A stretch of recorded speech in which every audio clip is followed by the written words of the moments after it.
Watch this.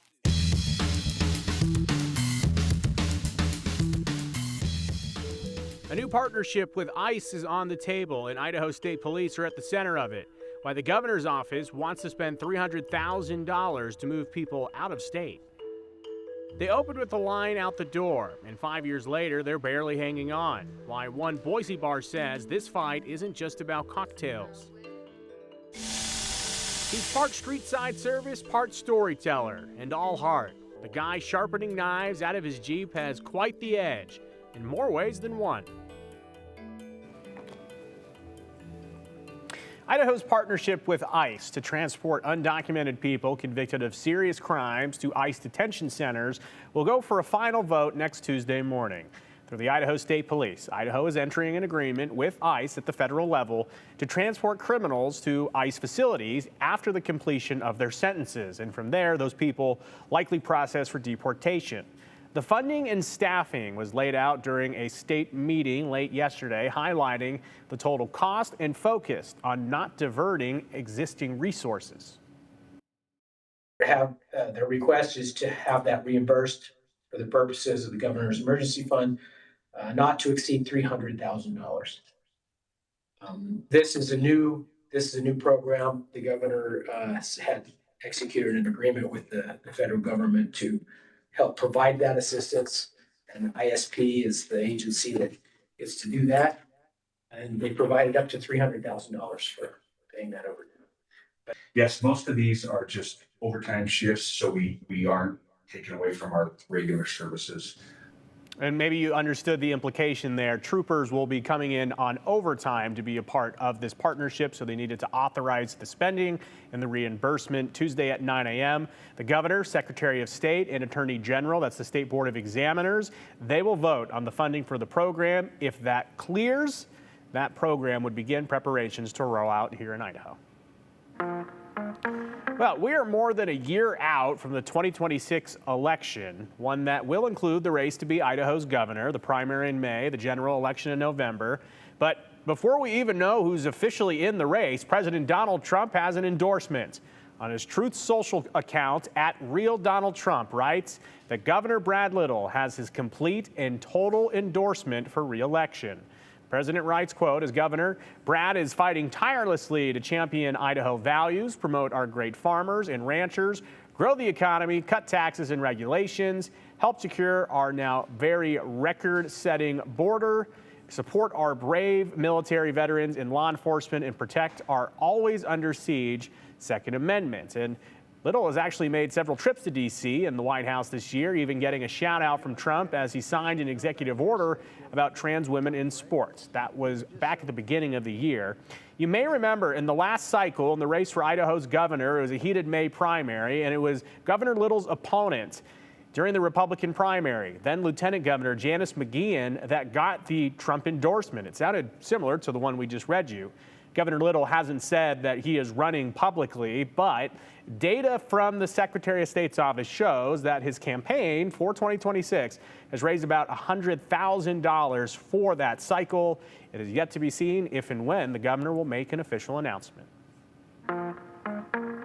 If at first you don't succeed, just keep trying and trying and trying. And few lawmakers embody that phrase better than Senator Mike Crapo from Idaho, who is once again trying to lower internet costs for people living in rural Idaho. Rural areas across the country would be impacted, of course, the focus here on the gem state. And Crapo says here in Idaho, more than 100,000 households lack access to the internet with reliable connection.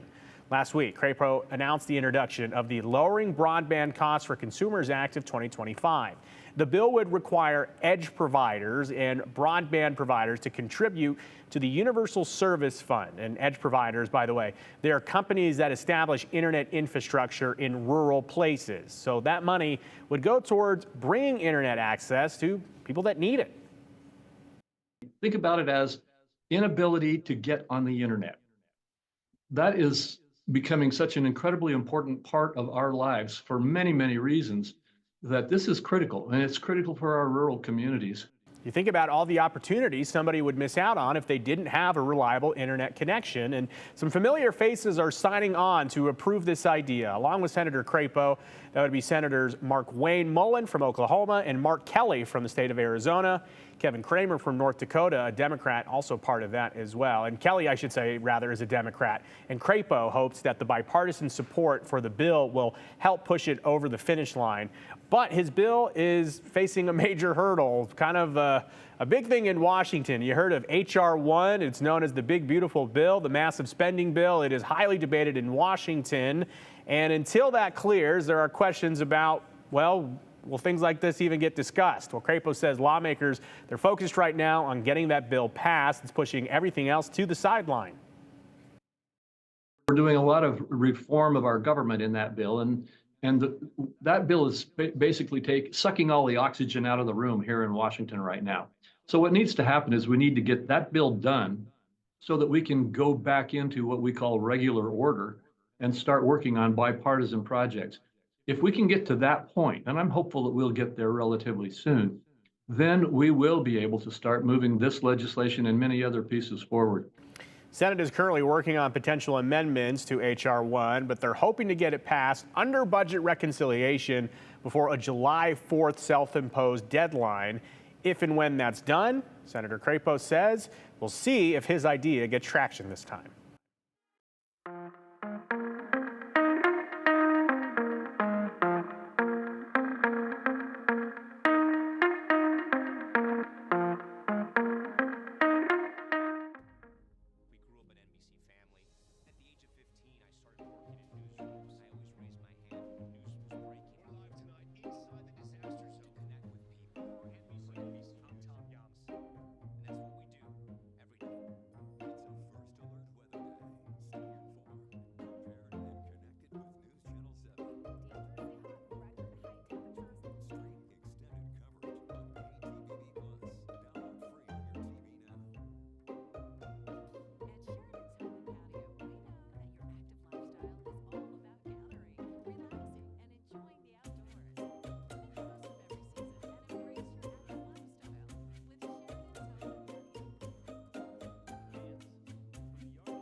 and enjoying the outdoors.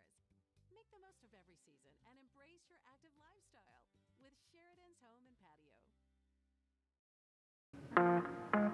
You've probably heard the phrase, a cut above the rest, but on a Boise street corner, that's not just a saying, it's a sound, a rhythm, a ritual. And Hunter Funk explains what's sharpening the restaurant industry in downtown Boise and shares a reminder that even the sharpest tools come with the softer side. A lot of prepping. In the kitchen of the Basque Market. We have to do over 68 gallons of onions. Precision is everything. Bell peppers, chitty show, which all of that we cut by hand. And each also knows a dull blade, Sharper the knife, the faster it goes. can cut more than time. Duller, it's more like you're gonna cut yourself and it just takes forever. So it's very nice to have sharp knives. Right. So once a month, like clockwork. You just walk outside and you're like, what is he doing? Just out of the back of his Jeep. A man named Bill. I'm a sharp guy, you know? Yeah, okay, I know, that's a bad joke. Parks at a meter, grabs his tools. You know, I can sit here and go to sleep and do this. So. And brings his stories. Go say hi to him. You know what the electric slicers are that they use for slicing like in delis and stuff? He'll tell you a great story about like cutting his thumb on a meat slicer. Before you check the edge on one, turn it off. Don't stick your thumb on it when it's running. Something like that. So about 3 hours later, and I think 4 stitches later, I was back out sharpening knives. Yeah. Just a few lessons from the School of Hard Knocks, given how long he's been doing this. Well, I've been sharpening knives since I was probably 8, 9, 10. One of my buddies got a deer and went to field dressing, and his knife didn't work real good. My other buddy didn't work real good. I pulled mine out and it worked really good. All of a sudden, it became cool to have a sharp knife. Now retired, this is what he does for fun. He's the only one I've ever seen do it. Here in downtown Boise. And I was doing upwards of about 500 knives in a week or so. So a couple of them. At least 25 restaurants know him by. $2 bill seems to be sticking. They're starting to remember that, but that's not my business name. And Ask why? He does cheap prices and makes sure that you're good. $2 a blade, a price that hasn't sharpened in decades. That edge isn't just for chefs. He sees anybody, whether it's a guy delivering beer or what, he'll go, do you have a pocket knife? You got a pocket knife, I'll sharpen it for free. Just give me your knife. If they got to put up with the traffic and the trying to park down here, if I can do a pocket knife and they get something out of that, and you know, they're not expecting to get something, you know, or have anything nice happen sometimes. So I do that, and it's just, it makes it fun. To some, he's the man that sharpens knives in the middle of the street. To others, a grandfather figure in flannel. Yeah, he makes everybody feel like family, I feel like. His impact, though, razor sharp. Most of my customers know the day this becomes work, it's sayonara. And $2 bill also packs around fitting $2 bills. Now, Joe, if you're curious, exactly right. If you're curious, his business name, it is Stone to Steel Knife Sharpening, but I did try to advocate for his business to change to $2 bill because it's too catchy. He could also be $2 bill. $2 bill. That'd be pretty good. Yeah. I actually really feel like I want to go buy a set of knives just so I can go find him in downtown and get them sharpened. Does he have like a usual spot he's set up, or is it kind of depends on the day? So it depends on the day. He is typically at the start of the month is when you're going to see him downtown Boise. So if that month changes, be ready to see him because he'll be there. Okay, right out of the back of the Jeep. Seems like he just loves what he does. Yes, and it's all to give back to everyone. Again, if you've got a pocket knife and you walk by and you're like, hey, heard you sharpen pocket knives, do it. Very cool. Yeah. All right, a little color from the 208. Thanks so much, Hunter. Well, staying in downtown Boise, a bar in the downtown area says that they've been silently struggling to stay open after the financial hit they took during the COVID pandemic. Owners of the Water Bear Bar are breaking that silence, putting a plea out to their community. And as Aspen Shumpert learned, the stakes go beyond just keeping the bar doors open, but also losing an inclusive place for the LGBTQ+ community. We opened in July of 2019. It was crazy. The first day we opened, we had a line out the door of like 30 people. That energy stuck for months as the queer-owned Water Bear Bar made their mark on the City of Trees. We got a lot of comments and questions that were like, are you from California? And it's like, no, we're not Californians. No, we're not from Oregon. Like, we're here because we like it here. We're not trying to change Boise. We're just trying to like build a cocktail lounge. The scene was a packed room, 20 staff members, and top-shelf cocktails. But it wasn't just about creating a place to grab a drink. Owner and operator Laura Keeler says it was about being a beacon for the LGBTQ+ community. We have a lot of people who are like, I can just go and be my gay little self in your bar. And it's like, yep, you might meet other gay little people too. Like, it's a pretty cool place for everyone to come together, I think. Then, in spring of 2020, last call came early when the pandemic struck. We were closed for like 400 days or so. Man, it was a bummer. Between the financial debt they accrued, rising costs of goods, and less foot traffic, the bar is on the rocks financially. People were really confident. People were feeling like they could spend their money on luxury, which is what we created, was luxury.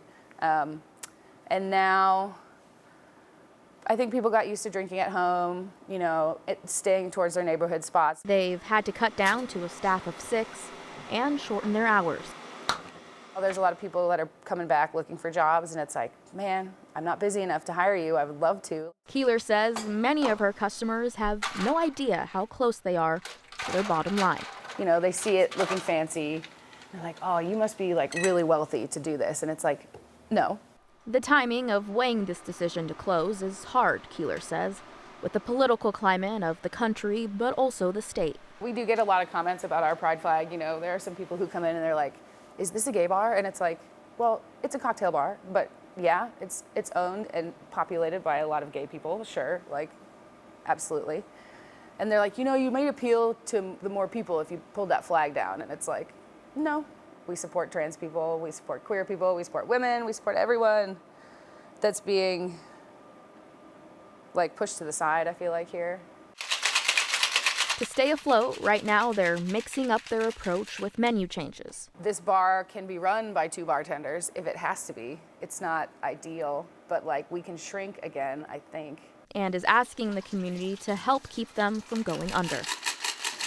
You know, you never really want to look desperate, especially if you're running a business. But it's kind of to the point where the community needs to know that this is about to happen. There have been a lot of businesses that just close quietly, and we didn't believe that the community would want that. She says it's not about paying off their debt. It's about keeping the doors open. We're just looking to be sure that we'll be able to pay our staff and pay rent and continue to supply, you know, luxury brands, all the stuff that we like to do that people come in here for, you know, the oysters and great cocktails. The bar has launched a 60-day Kickstarter to try and raise funds to keep their doors open.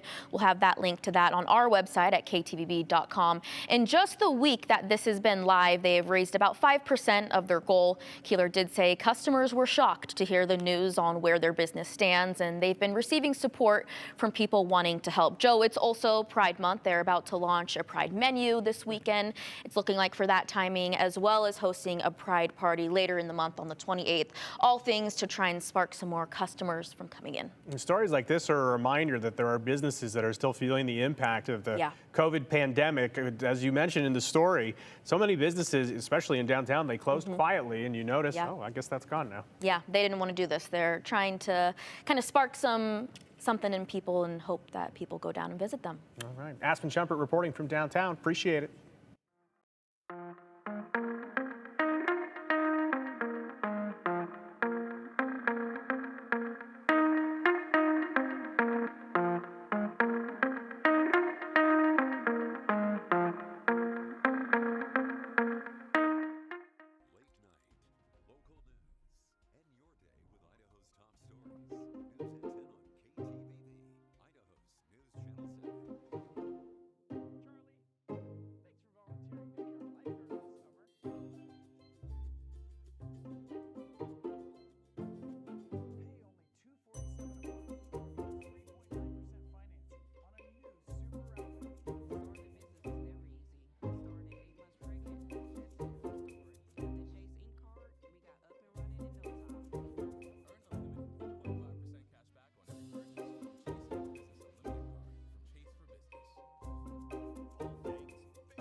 A great montage of the sights and sounds from earlier this morning. That rain, music to our ears. We hadn't had measurable rain here in the valley since May 19th. Boise picked up just over 1/10 of an inch total. The big winner today as far as precip goes, maybe too much of a good thing. McCall almost had 1 inch of rain just since midnight. We needed it, and hey, what a start to our day. The storms came through, they rolled out, and look at this. Current live look from Skycam 7. You would never even know those storms happened. Blue skies, 81 degrees in Boise right now with very light northwest winds. It's turned into a gorgeous Wednesday afternoon.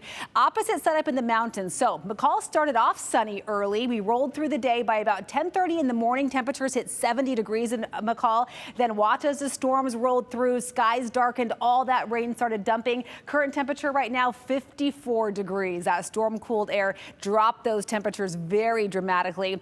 Good news is if you are trying to get out and about this evening, almost all of the active weather is done at this point. We had a line of storms rolling across the central mountains. They are just about to wrap up. Would you believe as well we had a brief tornado warning right outside Pocatello earlier today. That active weather is done. I haven't seen reports of an actual tornado that touched down, but that shows you how strong these storms were throughout the afternoon. The rest of your evening looking beautiful. Our sunset 9:26 will hover in the low 80s for most of our Wednesday evening. Eventually, of course, dipping into the 70s, mid 60s tomorrow morning. Tons of sunshine tomorrow, quiet winds. Temperatures still much warmer than normal, flirting with 90 degrees tomorrow. By at lunchtime, we're in the upper 70s. If you like the sound of that, you'll be a happy camper, as that is our forecast each and every day for the next week. So across the region, morning lows upper 50s to around 60 in the Snake Plain, highs mid to upper 80s, near 90 in places like Ontario. And like I said, rinse and repeat every single day through Father's Day on Sunday and beyond. Very little day-to-day change. What a difference from the active weather today. It's smooth sailing from here through next week.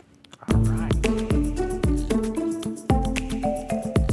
A fire started burning in eastern Oregon last night. We don't know how it started yet, but we do know a fire in Caldwell this morning was caused by lightning. We have that and more for the 411 on the 208. Here's Morgan Romero.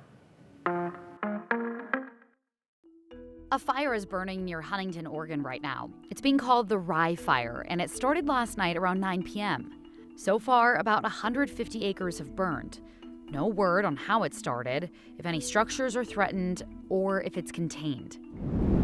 Meanwhile, the Caldwell Fire Department says lightning caused a structure fire this morning. Crews responded to the fire, where smoke was seen coming from the roof. Caldwell Fire Department says everyone inside the home, including pets, made it out safely. The family will receive assistance from the local burnout fund due to significant damage. The USDA approved a ban on SNAP benefit purchases in Idaho. SNAP benefits can no longer be used to buy soda or candy. Governor Broadband signed a bill calling for these restrictions back in April. This ban expands the list of prohibited items, which includes alcohol, tobacco, prepared food, and non-food items. The ban aims to encourage recipients to make, quote, healthier food choices. The ban will go into effect January 1st of 2026. The owner of Laketown Clothing in McCall says he got a letter from the city saying he needs to take the colorful water skis off his roof by this coming Monday. That's June 16th. As we've covered, the display was a hit in 2023, but city officials said it violated rules requiring neutral building materials. So he took them down, despite a lot of local support. He was hoping for a change in code, but with no update from the city in 17 months, he decided to put them back up. But now the owner is telling us unless he can find a path forward with the city, the skis will most likely come down this weekend. McCall previously said it plans to review its design standards during its comprehensive plan update. That'll happen in the upcoming fiscal year. And that's your 411 on the 208. I'm Morgan Romero.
All right, comments to end the half hour. To the comment board, this is from Dean. He says, I'm trying to understand how any jail in Idaho, whether it's city, county, or state, can handle the influx of ICE arrests. Most prisons within the state are already overcrowded and have to release inmates because of the overcrowding. So this will be a very targeted program. They only have enough, I guess, of a budget to do about 100 of these, arrests and kind of handovers to ICE, so we'll see exactly how that looks. Good question, though, Dean. Our next question, which is a good one, and I'm in control of the board here, is from Pat. Does it mean that Idaho taxpayers will be on the hook for overtime pay for ISP? Yes, taxpayers will be paying this if approved out of the governor's emergency fund. And finally, this person says the state shouldn't have to pay for it. We'll see. Continue with us and watch free now on the KTVB Plus app everywhere you